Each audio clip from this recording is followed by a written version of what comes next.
Hey everyone, and welcome to Study Sesh. I'm Camilla, and today we are tackling a super important topic.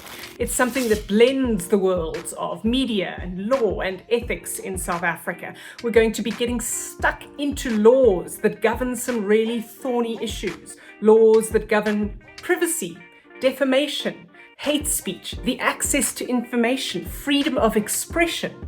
And we're going to understand how those laws apply when someone's not happy with what's being broadcast, either on television or on radio or increasingly online. So think of it as untangling this giant knot where law meets media. Now, we've all been there listening to radio, maybe watching TV, and someone says something or does something that makes us really mad. And sometimes we get so mad that we actually want to end up doing something about it. The question is, what can we do and how do we do it? And why is it important that we can do it?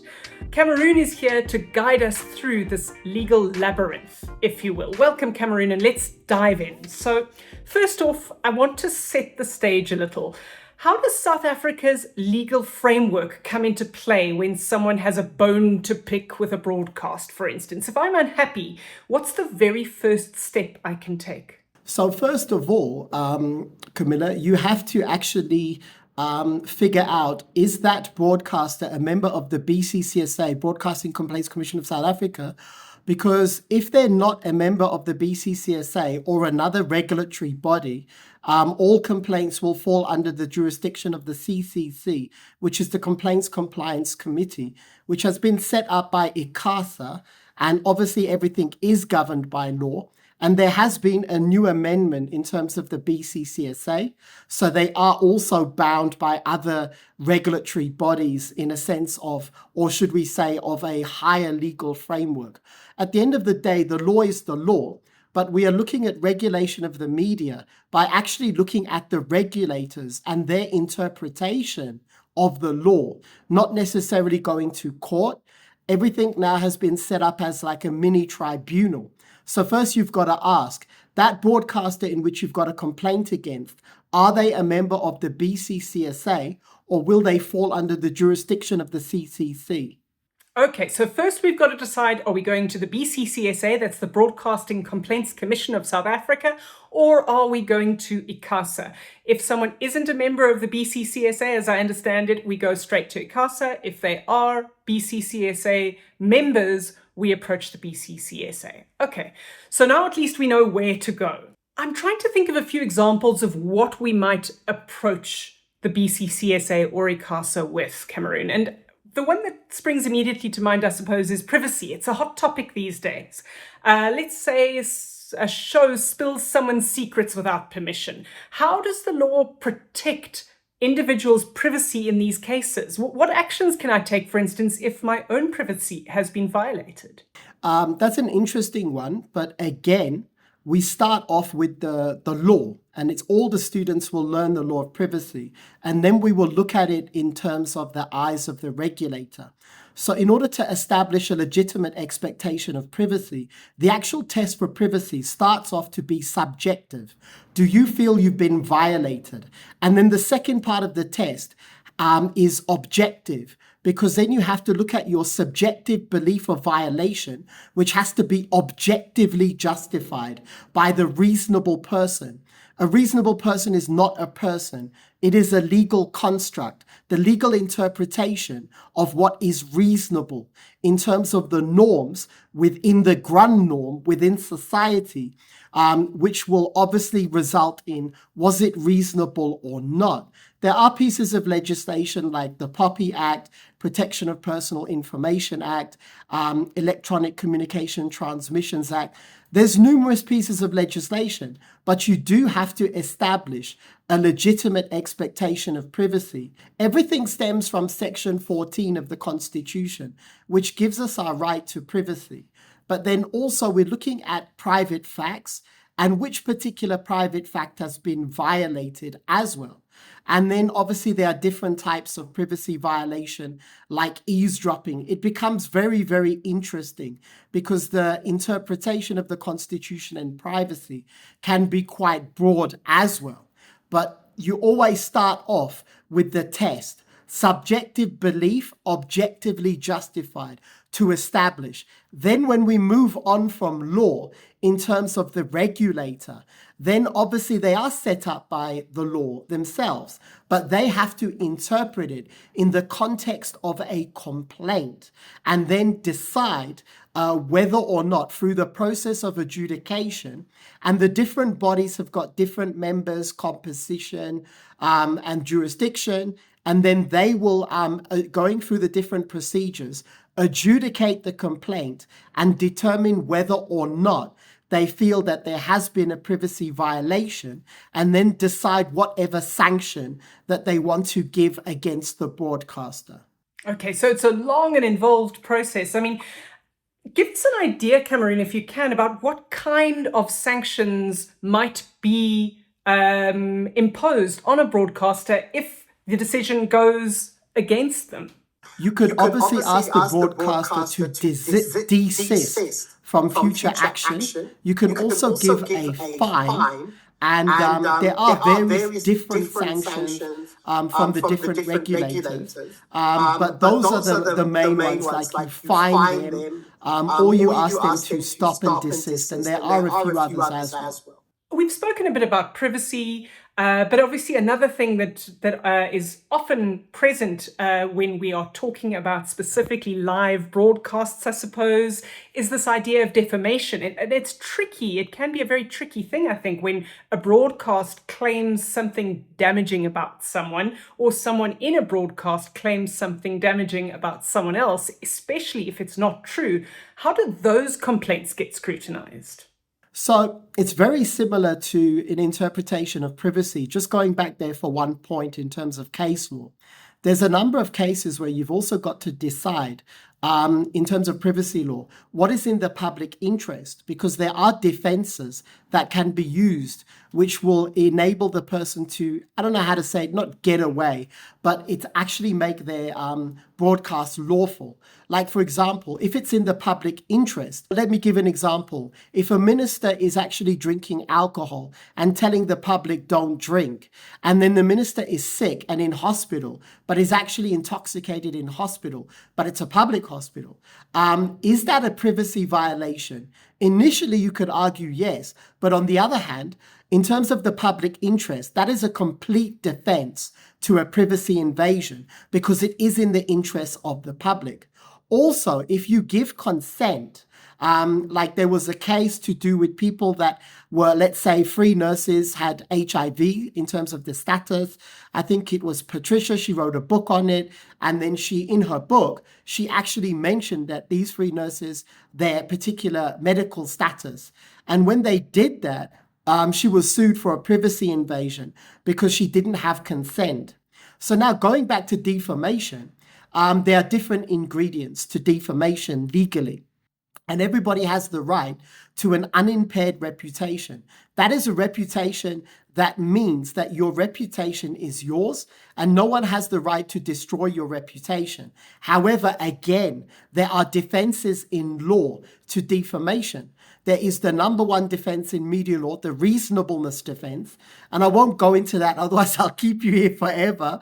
Then you've got the truth for the public benefit defense. You've got privilege, absolute and qualified. And you've got fair comment, which is a comment based on facts that are true or substantially true.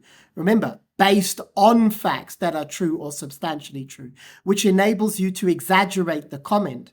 Now, if you can prove that these defenses exist in the regulator, then actually that complaint will not follow through and you will lose. But in terms of what you've got to prove in terms of defamation, firstly, you've got to prove that obviously it was unlawful, intentional to a certain extent, because we do have civil and criminal defamation, although there was only one real big case on criminal defamation, the Motsepe case. And that is an argument that's actually going on right now legally in terms of whether or not criminal defamation should be totally abolished. But the main ingredients that you need to prove for defamation is that was there a statement? Did it refer to the plaintiff? Was the statement having a defamatory meaning?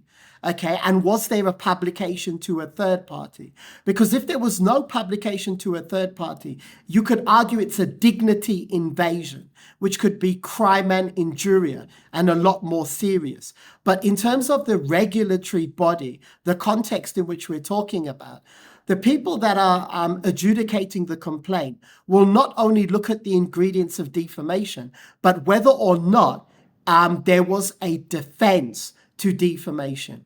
And if there was a defense, then the complaint would be dismissed if the defense was viable in this context.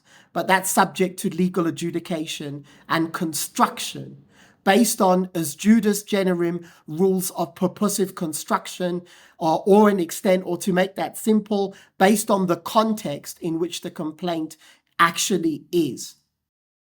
Okay, so we have on one hand privacy, and on another hand we have defamation, and it's sometimes, I think, quite tricky to balance those two off against each other. But then we also have a third one that I think it's important to consider here, and that's freedom of expression, isn't it? I mean, that's a cornerstone of democracy. The problem is where freedom of expression strays into hate speech. That has to be where we draw the line. Can you explain how regulators distinguish between freedom of expression and hate speech, especially in a diverse society like ours? Under Section 16(1) of the Constitution, everyone has the right to freedom of expression that consists of artistic creativity, freedom of press and media, freedom to impart information, and freedom of academic and scientific discovery. That is an absolute right in terms of your interpretation of Section 16(1) of the Constitution, which gives South Africans the right to freedom of expression. However, firstly, there are exclusions to freedom of expression that a lot of people in our media do not understand. Section 16(2) allows you to have freedom of expression unless you incite imminent harm, propaganda for war, or hate based on race, gender, ethnicity, and religion, etc. And those are exclusions, meaning they are excluded. So you are not allowed to hate someone based on their race. However, there are cases like the Freedom Front case, which where someone was singing Dubula Ebunu at the time, and it was held that in terms of hate speech, it was enough to incite it, even if it didn't actually totally result in anything physical. That incitement is enough. In terms of intention, the same case, the Freedom Front case, looked at the fact that it can be emotional or psychological damage. And on top of that, intention is not necessary in terms of whether or not you have actually incited hate based on race, which you're not allowed to do. Having said that, there's a lot of cases in the media currently where there's been different interpretations of the actual song. And again, the context of singing the song that is not inciting anything, but just singing a historical song and referring to that song. Even though there's been plenty of cases where, for example, Julius Malema has lost those cases and other individuals have. So it is subject to the law and subject to interpretation. But freedom of expression is by no means absolute. I'll give you a nasty example that I personally don't like to talk about, but it's real and students need to understand even if it shocks them. Like if you take freedom of expression literally in terms of Section 16(1), you could argue, pornography and child pornography, which is absolutely disgusting and heinous in my opinion, but obviously I'm a lecturer, I'm not allowed to give an opinion, that if you interpret that literally, then obviously it's legal. But what makes it illegal is not necessarily hate based on gender, but the other thing I wanted to talk about, which is Section 36 of the Constitution. That is the limitation clause. Now, if you apply Section 36, Section 36 allows you to have freedom of expression as long as it's reasonable and justifiable in a democratic society and of equal application generally to everybody. Under Section 36, pornography will not hold up because it's not reasonable and justifiable in a democratic society. And that is a limitation on the right of freedom of expression, not an exclusion. So this beautiful right called freedom of expression can be limited and has got exclusions, not only in the Constitution, but also in terms of case law. Well, Cameroon, thank you so much for helping us navigate through these very complex legal waters. It's obviously clear that balancing rights and responsibilities in broadcasting is no easy feat.